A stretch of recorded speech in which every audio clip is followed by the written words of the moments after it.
जय श्री कृष्ण। मैं प्रियांशी। आज हम 84 वैष्णवों की चौथी वार्ता से 7वां प्रसंग डिस्कस करेंगे, जो कि श्री पद्मनाभ दास जी के बारे में है, जो कि श्री चंपकलता सखी का ही स्वरूप है।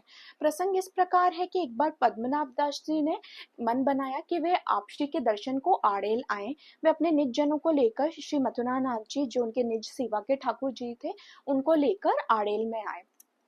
पद्मनाभ दास जी के पास द्रव्य की बहुत कमी थी, उनके पास अधिक धन नहीं था, तो वे छोले को तलते थे और वो ही ठाकुर जी को समर्पित करते थे।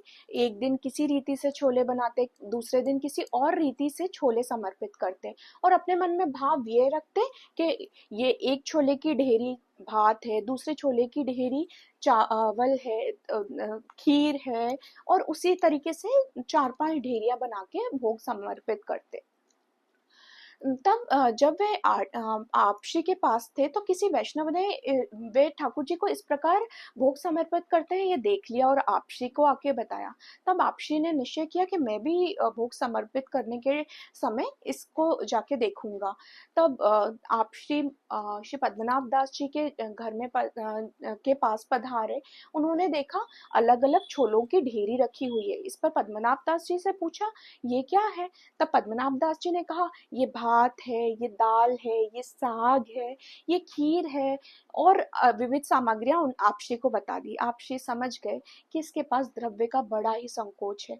आपश्री ने श्री अक्का जी को कहा कि इसके लिए कुछ व्यवस्था करो। तब अक्का जी ने एक समय कुछ सामग्री उनके घर में पहुंचवाई। उसे उनकी बेटी तुलसा ने लिया और पद्मनाभ दास जी को बताया। तो पद्मनाभ दास जी ने कहा, उस सामग्री को वैसे ही रहने देना, उसे इस्तेमाल मत करना। फिर दूसरे दिन फिर से अक्का जी ने उनके घर में सामग्री पहुंचाई। तब पद्मनाभ दास जी ने अपने निज सेवा के ठाकुर मथुरानाथ जी से कहा कि मेरे पास तो जो है मैं उसी इसी तरीके से आपको समर्पित कर सकता हूँ। मैं आपको आप श्री को के पास दे देता हूँ, उनके घर आपको अच्छा अच्छा भोग मिलेगा। तब मथुरानाथ जी ने, उनके निज सेवा के ठाकुर जी ने कहा, नहीं, मुझे तो तेरी सेवा बहुत ही अच्छी लगती है, मैं तो तेरे साथ ही रहूंगा।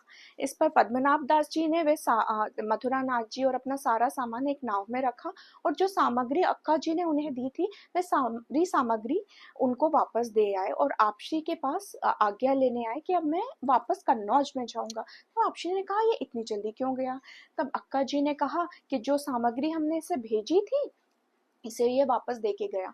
तब आपश्री ने कहा, अगर हम ये सामग्री नहीं देते तो ये यहाँ से वापस नहीं जाता।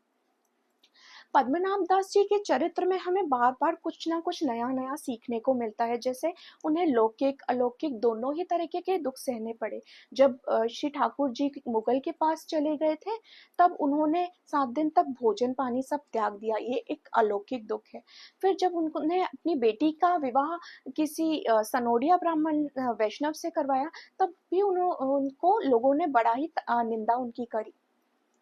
और और द्रव्य, जैसे उनके पास द्रव्य की भी कमी थी, उन्हें भोजन भी ठीक से नहीं मिलता था, पर वे बड़ी ही धैर्यता से उस सबको स्वीकार करते थे। पद्मनाभ दास जी के ऊपर आपशी की बड़ी ही कृपा थी, और उनके बारे में हमें विविध ग्रंथों में भी इस संदर्भ में कुछ ना कुछ लिखा हुआ मिलता ही है।